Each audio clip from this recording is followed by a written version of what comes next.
bukan kamu yang memanah, tapi akulah yang memanah. Inilah contoh hamba yang mengabdi, bahwa dirinya Muhammadnya sudah tak wujud lagi di hatinya, tapi kewujudan Allah sebagai penciptanya yang paling wujud, yang paling hidup, yang paling berkuasa atas dirinya di hatinya.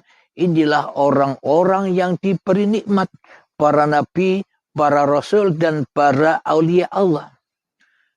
Kemudian wadkhuli jannati, ketika sudah menjadi golongan-golongan orang yang mengabdi, maka wadkhuli jannati, silahkan masuk ke dalam surgaku. Itulah surganya Allah, bukan surganya iblis dan setan, bukan surganya hawa nafsu yang selama ini digembar-gemborkan di dalam umat manusia selama ini. Bukan itu surga, itu malah neraka yang berisi gemerlapnya dunia. Itulah neraka yang digembor-gemborkan oleh iblis dan setan, yang digembar-gemborkan Dajjal, bahwa surga itu adalah bangunan-bangunan yang indah dari intan permata, bahwa di dalam surga itu adalah kehidupan yang mewah-mewah. Bayangan-bayangan hawa nafsu, bayangan-bayangan iblis dan setan tentang dunia yang dikatakan sebagai surga. Kenapa? Karena pemahamannya masih paham iblis dan setan, masih paham hawa nafsu, dikira surga itu demikian. Jadi memang beda surganya para nabi dan para rasul dengan surganya para Fir'aun, dengan surganya para kafirin, dengan surganya para orang-orang yang mensekutukan Allah dengan dirinya di hatinya. Bagi orang-orang yang tak beragama dan tak bertuhan di hatinya seperti kita selama ini, maka yang kita anggap surga adalah keindahan-keindahan dunia. Bagaimana mungkin keindahan dunia ini menjadi surganya Allah, sementara keindahan dunia ini, sementara semua urusan-urusan dunia ini melalaikan kita jauh dari Allah. Apakah itu surga? Maka semua itu adalah racun-racun neraka. Jadi kita sudah tahu maknanya surga itu apa. Jadi ketika engkau sepi-sepikan dirimu di hatimu, makna surga itu adalah ketika engkau hening-heningkan diri manusiamu di hatimu, ketika engkau sunyikan kekuasaan, keberadaan diri manusiamu di hatimu, setelah engkau matikan kehidupanmu di hatimu, maka itulah yang dimaksud al-jannah. Itulah yang dimaksud kedamaian hati bersama Tuhannya. Maka manusianya pasti bisa membaca ayat-ayat sucinya Allah, baik yang ada di dalam hatinya maupun yang ada di luar dirinya. Maka kemanapun kau hadapkan wajahmu, disitulah aku. Itulah orang-orang yang mengalami mati sebelum mati. Dan itulah keheningan, kesunyian, kesepian, kemalaman, dan keheningan cipta-cipta diri manusia kita di hati kita.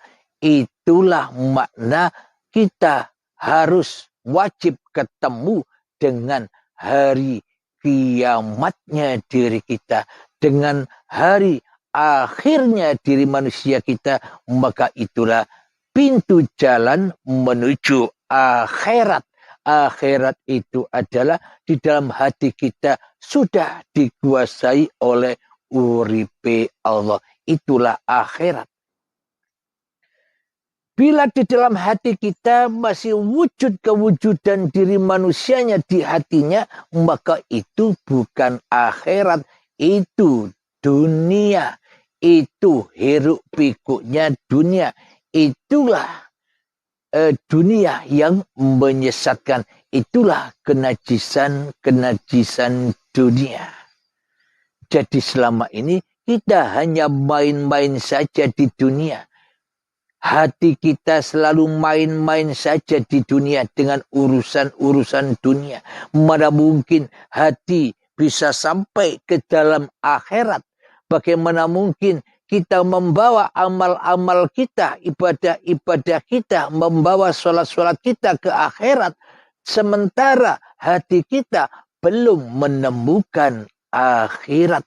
Belum menemukan akhir hayat manusia kita di hati kita. Jadi matikanlah dirimu, heningkanlah dirimu di hatimu, sepikanlah jiwamu dari jiwamu, persembahkan dengan rela dan ridho bahwa urip iki Allah. Innani anallah, maka bebaslah diri manusia kita dari urusan-urusan dunia. Bebaslah diri manusia kita dari syariat-syariat manusia kita. Bagaimana mungkin kita bisa bersyariat lagi?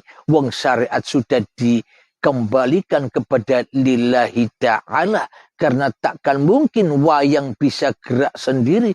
Karena takkan mungkin wayang bisa berdiri sendiri. Karena mana mungkin wayang bisa ngomong sendiri. Karena mana mungkin wayang bisa sholat sendiri. Karena mana mungkin wayang bisa bekerja sendiri tanpa uripe Allah. Inilah jalan-jalan yang lurus menuju Tuhan. Inilah yang dimaksud kepergo Tuhan. Ketemu Tuhan. Syaratnya kita Tuhan hawa nafsu ini harus hancur dulu. Harus kiamat dulu. Baru nyatalah manusia kembali kepada Tuhannya di hatinya. Jadi manusianya maka dapat disaksikan dengan mata kepala sendiri. Menyaksikan Allah ini, menyaksikan Tuhan dengan mata kepala. Kenapa? Karena mata kepalanya sudah bukan mata kepala manusia lagi. Karena mata kepalanya sudah tak diakui sebagai badan manusianya lagi.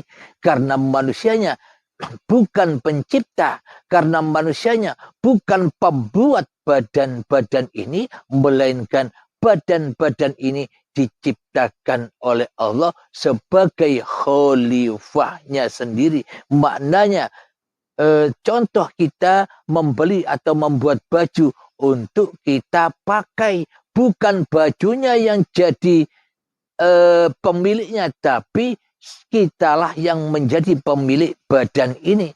Jadi badan ini, jadi baju ini dibawa kemanapun, maka baju takkan pernah protes lagi. Karena baju tahu bahwa yang bersyariat bukan bajunya, tapi yang memakai baju inilah yang bisa bersyariat kemana-kemana. Sementara keyakinan kita, pemahaman kita selama ini seolah-olah baju ini bisa syariat sendiri. Maka dari itu pemahaman-pemahaman tentang kajian ilmu hakikat dan makrifat, kajian tentang tauhid, kebanyakan pemahamannya kalau sudah makrifat wajib turun lagi ke syariat. Ini salah paham. Salah pahamnya bagaimana?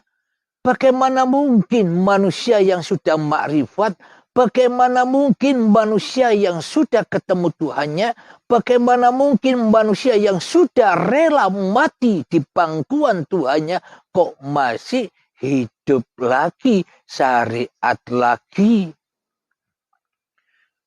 Maknanya manusia, badan manusia sudah dikhalifai oleh Allah sendiri, sudah dirasuli oleh Allah sendiri, badan manusia sudah dipergerakkan oleh sendiri.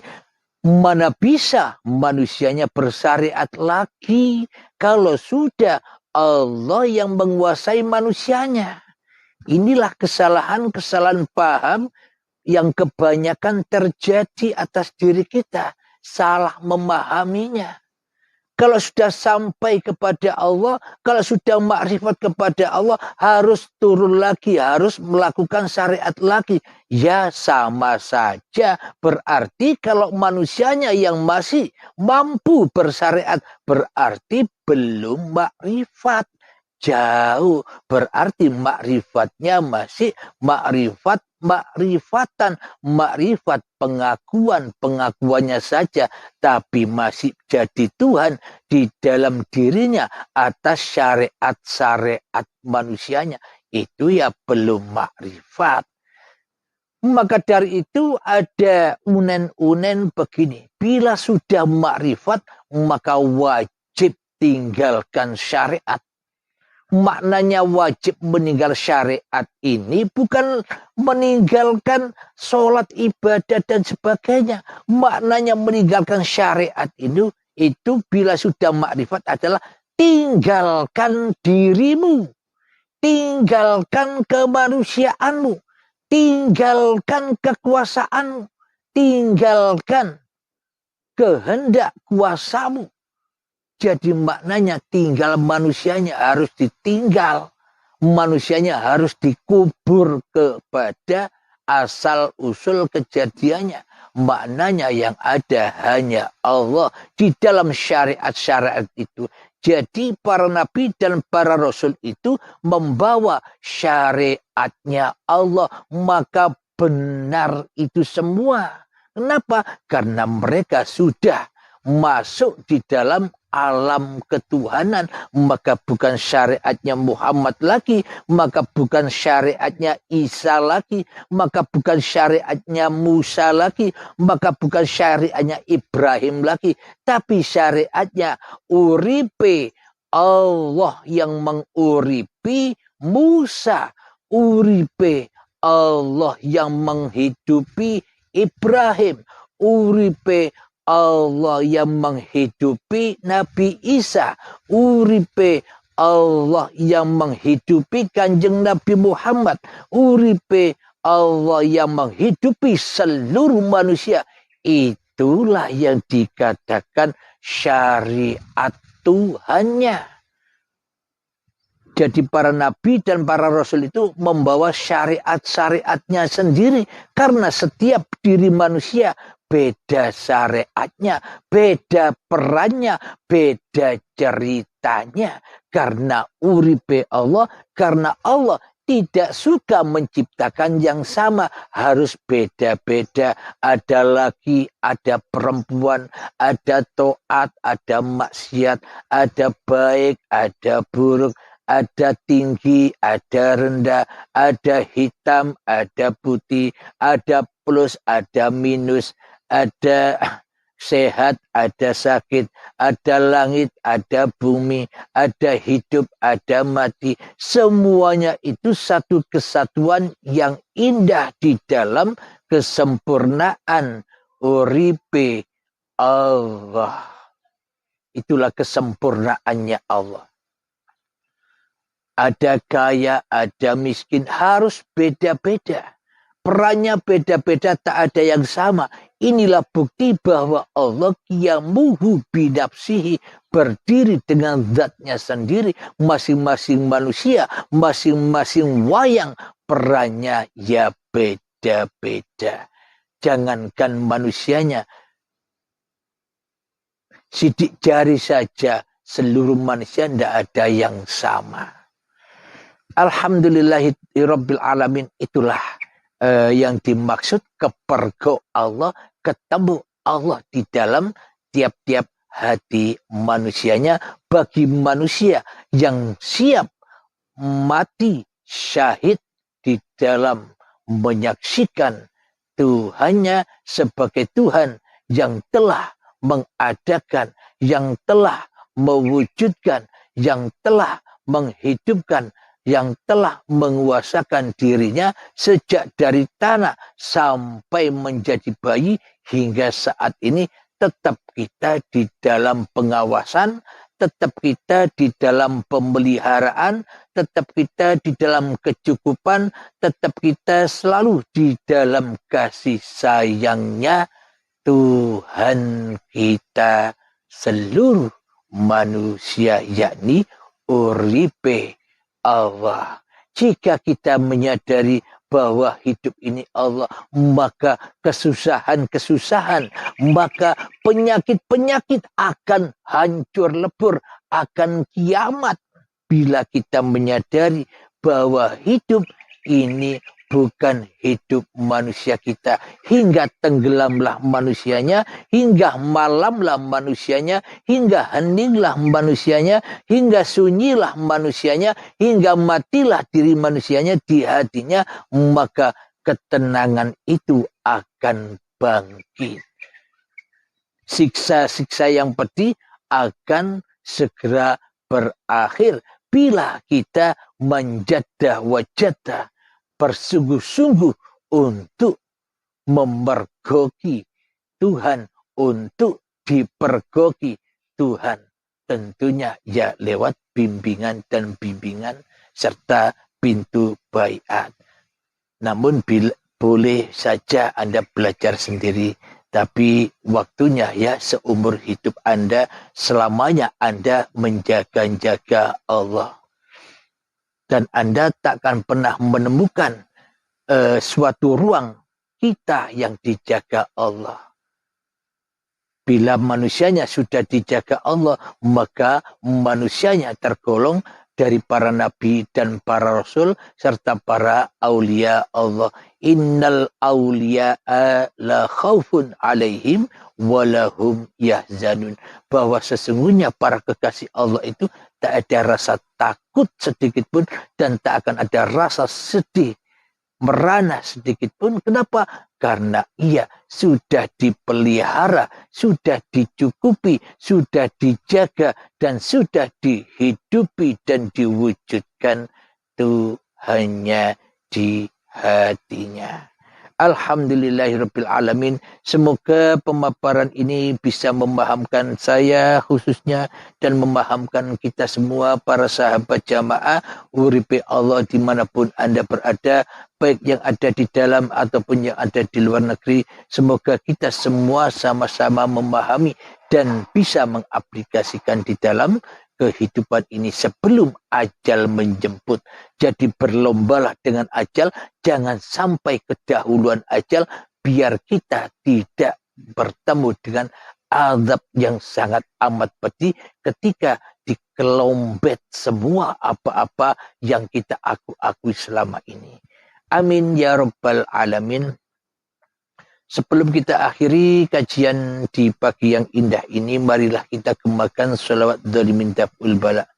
Allahumma salli ala sayyidina Muhammad wa asghili zalimin bi zalimin. Allahumma salli ala sayyidina Muhammad wa ashghili zalimin bi zalimin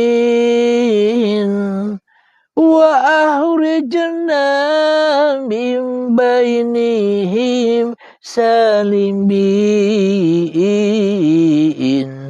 wa ala alihi wa sahbihi ajma'in.